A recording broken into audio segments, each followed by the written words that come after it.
पंडित पैसा मांगे तो उसको धर्म का दुकानदार कहते हैं। पंडित पैसा ना मांगे तो उसके बच्चे भूखे मर जाएं, मंदिर में दिया भी नहीं जलेगा और पब्लिक पैसा देगी नहीं। संगठन सिर्फ झंडा फहराते हैं सनातन का, पैसा उनकी जेब से भी नहीं निकलता। नेता सिर्फ वोट मांगते हैं धर्म के नाम पे, मंदिरों का पैसा उनके पास भी नहीं है, पुजारियों का पैसा उनके पास भी नहीं, पंडितों की तनख्वाह भी उनके पास नहीं है। सरकारी सिस्टम सब बदलता रहता है, कानून में कोई व्यवस्था नहीं है कि मंदिर को, सनातन को बचाने के लिए जो ये हिंदू धर्म के सेनापति बिठा रखे हैं, इनका गुजारा कैसे होगा और धर्म को आगे बढ़ाएंगे कैसे। सनातन की लड़ाई सिर्फ शोर मचाने से नहीं, कुछ करने से और इन पंडित पुजारियों का निर्वाह सही तरीके से चल जाए। कुछ पंडितों हमने ऐसे देखे जो सनातन को बचाने के लिए भी मंदिरों में रहते हैं और कहीं पे होटलों में वेटरगिरी भी करते हैं, कहीं पे फैक्ट्रियों में काम करते हैं, प्राइवेट जॉब करते हैं, लेकिन उसके साथ किसी तरह अपने सनातन धर्म को बचाने का जो कार्य है वो भी साथ के साथ कर रहे हैं। लेकिन ऐसे सनातन कैसे बचेगा। नमस्कार दोस्तों, मैं रविंद्र डबास। हिंदू समाज को लेके, हिंदू धर्म को लेके, हिंदू मंदिरों को लेके आपने बहुत सी पीक देखी होंगी जो चलती रहती हैं सोशल मीडिया पे भी और समाज में भी। कहीं भी डाल दीजिए, नेशनल मीडिया से लेके और सोशल मीडिया तक सब देखेंगे, सब बातें करेंगे, लेकिन करता कोई नहीं है। मुद्दा है आज का कि मंदिरों में जो पुजारी या पंडित जी रहते हैं उनका खर्चा कहाँ से चलता है। क्या सरकार उनको कोई भत्ता देती है, या कोई संघ या कोई संस्था या हिंदू संगठन जितने भी होते हैं हिंदुओं के नाम पे जो अपना चूल्हा चौका चलाते हैं और जो खूब शोर रखते हैं, क्या इतने शोर के बीच में इन पंडितों को, इन पुजारियों को कुछ मिलता है? लेकिन हिंदुओं के साथ क्या हो रहा है, थोड़ा सा बातें करते हैं, क्या पता कहीं से कुछ पॉजिटिव निकले। नहीं निकले तो आपको कम से कम हिंदुओं की समस्याओं का जरूर पता चलेगा। पंडित जी राम राम। राम राम जी। अच्छा पंडित जी, नाम क्या आपका? महेंद्र शास्त्री। महेंद्र शास्त्री जी। अच्छा महेंद्र शास्त्री जी, ये मंदिर है जी, ये मंदिर कौन सी जगह बताओगे मेरे को? जी अनंतपुर धाम कराला, दिल्ली में ही है? जी दिल्ली में। दिल्ली में। अच्छा, आप इस मंदिर पे कितने दिन से हो? 7 साल हो गए। अच्छा, मैं थोड़ी सी ना आपसे भक्ति से हटके थोड़ी सी प्रैक्टिकल बातें पूछूंगा कि भक्ति के साथ हिंदू धर्म को आप आगे बढ़ाते हो, नमन आपको, लेकिन उसके साथ कुछ जिम्मेवारियां परिवार की भी होती हैं, खुद के खर्चों की भी होती हैं, मंदिर के भी कुछ खर्चे होते हैं। तो आप ये बताइए, ये खर्चे आप किस तरह मैनेज करते हो? क्या सरकार की तरफ से कोई मदद मिलती है? इसमें देखो, सरकार की कोई मदद नहीं है। आज के समय में जो है ब्राह्मणों की दुर्दशा चल रही है, ठीक है, और जो सबसे ज़्यादा सनातन को बढ़ाता है आज के समय में सबसे ज़्यादा गालियाँ भी उनको ही पड़ रही हैं। उसका कारण क्या है कि आजकल ब्राह्मण किसी के यहाँ जाता है, कर्मकांड करवाता है, कोई सेवा देता है, उसकी दक्षिणा बोलता है कि 1100 हुआ, शादी करवाऊंगा तो मैं 5100 लूँगा, उसके पीछे उसको गाली मिलती है। अब ब्राह्मण करे तो करे क्या? समस्या ये है कि ब्राह्मण करे तो करे क्या भाई, उसको परिवार भी चलाना है, मंदिर के धूप दीप भी देखनी है, मंदिर में घी भी लाना है, मंदिर में भगवान के वस्त्र भी चेंज करने हैं, लाइटें भी बनवानी है, तो ये सारा खर्चा तो उसी से चला रहा है ना। अच्छा पंडित जी, ये जो छोटी छोटी चीज़ें हैं, जैसे कि मान लीजिए घी है, मंदिर के लिए घी लेके आना है, इसके लिए जब पंडित को या पुजारी को पब्लिक से मांगना पड़ता है तो आत्मसम्मान को ठेस तो पहुँचती होगी? बिल्कुल पहुँचती है, क्यों नहीं पहुँचेगी भाई। किसी के सामने हाथ फैलाएंगे तो ठेस तो पहुँचेगी, लेकिन फिर भी सनातन डूबे ना, इस वजह से तो हमें आगे करना पड़ेगा ना कुछ ना कुछ। अच्छा ये बताइए कि मैं आपका, जैसे कि इस मंदिर का है जी, मंदिर का आपके पीछे परिवार भी होगा, तो मैं है ना एक आपके बजट के हिसाब से पूछता हूँ कि आपका खर्चा लगभग कितना हुआ? मंदिर का या घर का? मंदिर का। और देखो आप पुजारी हो गए जी, आप मंदिर के पुजारी हो गए, तो आप हिंदू धर्म के रक्षक हो चुके हो, तो आप हिंदू धर्म के हो, आपका परिवार भी हिंदू धर्म के लिए, तो सब एक ही है, आपका मंदिर भी और आपका परिवार भी। सबका खर्चा महीने का लगभग कितना हो जाता हुआ?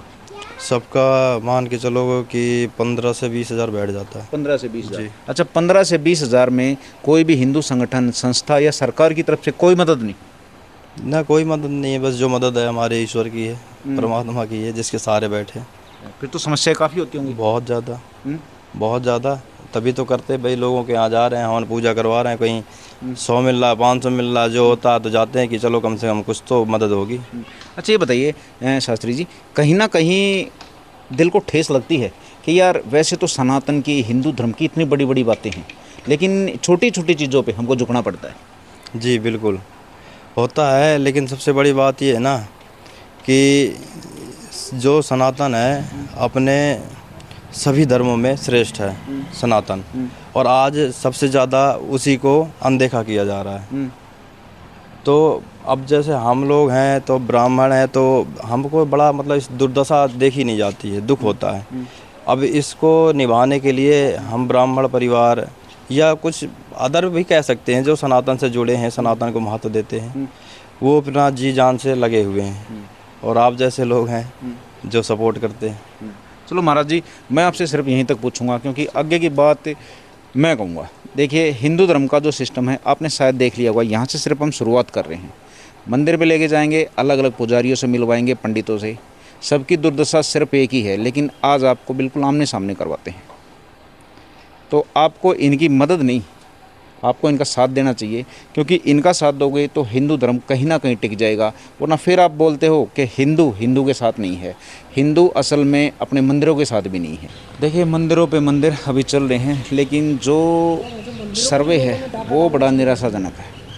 वो बड़ा निराशाजनक है कि मंदिरों में पुजारियों को, पंडितों को कोई भी सुविधा सरकार की तरफ से नहीं है, और ये बहुत दुखदाई है। इसी दुखदाई सिस्टम को थोड़ा सा बदलने की ये मुहिम है। तो सनातन धर्म के जो सेनापति हैं, पंडित, पुजारी, जो मंदिरों में मिल जाएंगे आपको, और जो हमारे सामने भी बैठे हैं, इन सेनापतियों की बहुत सी ज़रूरतें होती हैं, इनके परिवार की ज़रूरतें भी होती हैं, और जिस सेना को संभालने के लिए आप कह रहे हो, जिस युद्ध को आगे ले जाने के लिए कह रहे हो, जिस लड़ाई को, उस लड़ाई में बहुत सी तरह के खर्चे होते हैं, बहुत सी मांगें होती हैं।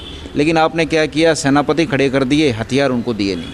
कुल मिला के जो मिनिमम खर्चा होता है मंदिरों का, वो ये पुजारी कैसे निकालते हैं?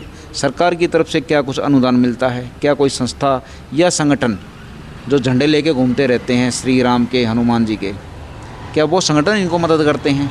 ये अपने महीने का खर्चा चलाते कैसे हैं? आज की मुहिम सिर्फ इतनी सी है, और इतनी सी ये मुहिम, ये इनको रोज़ इनके आत्मसम्मान को ठेस पहुंचाती है, इनकी भक्ति को ठेस पहुंचाती है। सनातन धर्म के लिए बहुत ज़्यादा घातक है ये मुद्दा।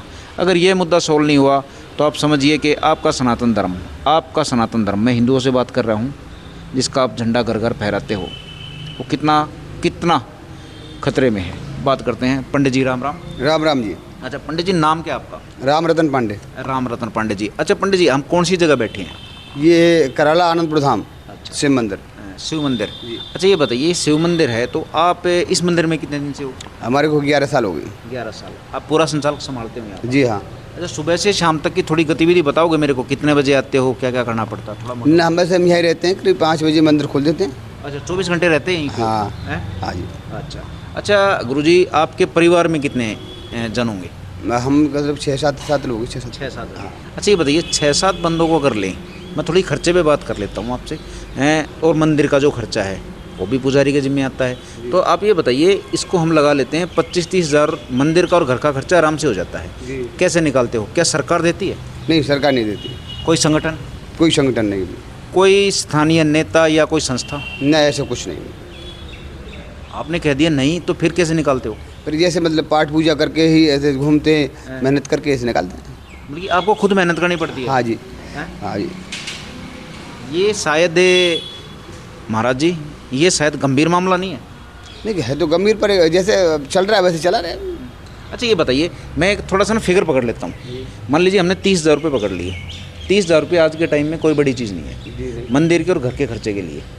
तो आप ये बताइए, अगर 30,000 रुपये कहीं से संस्था से या सरकार की तरफ से आपके महीने के आ जाते हैं, तो आपको शायद सनातन धर्म को या भक्ति को बढ़ाने में और सहायता मिलेगी? पूरी मिलेगी जी। और क्या जी, पूरी सहायता मिलेगी। हर चीज़ की व्यवस्था बनाएंगे। अभी तो मेरे ख्याल से ज़्यादातर मन तो इसमें विचलित रहता, कोई खर्चा कैसे निकलेगा? हाँ नहीं निकल, हाँ यही है मतलब भाई, थोड़ा सा और आ जाए तो आगे बढ़ेंगे और भगवान की भक्ति में और प्रोग्राम कर सकते हैं। अच्छा महाराज जी, अब मैं थोड़ी सी है ना ज़मीनी बात करूँगा। जैसे कि आप खर्चा किन चीज़ों से निकालते हो, थोड़ा सा मेरे को डीपली बताओगे आप? नहीं, ऐसा कोई खर्चा मतलब ये है कि शिव पूजा करनी पड़ती है। अच्छा। भाग जैसे हवन पूजा जगह जगह करके घूमना पड़ता है। पूजा पाठ करते? हाँ, पूजा पाठ करते हैं घरों में। जैसे मतलब भाई कोई आता है, भाई हवन कराना, किसी का अनुष्ठान करना, ऐसे करके निकालते हैं। अच्छा महाराज जी, अब एक बताइए, आप जब हवन पूजा करते हो तो वहाँ पे जब हवन पूजा की आपको जो भी दान दक्षिणा दी जाती है, तो उसमें जब आदमी, समझिए मेरी बात, कहने मेरे को थोड़ी चुक, जब वहाँ पे भावताव करते हैं तो थोड़ा सा हृदय को ये लगता है कि यार ये गलत है। ऐसा कुछ नहीं लगता, सब तरह के इंसान है, सब तरह के इंसान हैं। अब अच्छे भी हैं, बढ़िया भी हैं, खूब अच्छी तरह देते हैं। बहुत से लोग तो को भैया कोई हल्का कम ही देता है, तो लेकर के हम किसी से मांगते ज़्यादा नहीं है, जो श्रद्धा के अनुसार देता है वो ले देते हैं। लेकिन आपकी तरफ से ऐसी भी कोई सुविधा नहीं है, क्या ऐसी सुविधा सरकार से नहीं चाहोगे? नहीं, सब चाहेंगे, सब अच्छा ही चाहते हैं हम तो, सबको हमको मिले, पर इतना पर हमें देखो अनुभव नहीं है, ना जाते कम कोई करते। एक बार से वो एक बार कहा था कि वहाँ से पैसा मिलेंगे भाई, पंडित उनको वहाँ से मंदिर पैसा मिलेंगे, फॉर्म भरो, जब हुआ था, पर हमें ऐसा कोई वो नहीं है भैया, ना मिले तो ना मिले। घुमा फिरा रहे हैं सब कि सेनापति हैं ये सनातन धर्म के, इसको बढ़ाने के लिए आप कह रहे हो इसका प्रचार प्रसार करना इनका जिम्मा है, तो क्या हमारा और आपका जिम्मा नहीं बनता कुछ? क्या सरकार का और संगठनों का कुछ जिम्मा नहीं बनता? ये बहुत गंभीर मुद्दा है, आप इस मुद्दे को समझिए। हिंदू धर्म के प्रचारक सेनापति ही पैसों के लिए हाथ आगे करेंगे तो हिंदू धर्म का महत्व कहाँ रहेगा?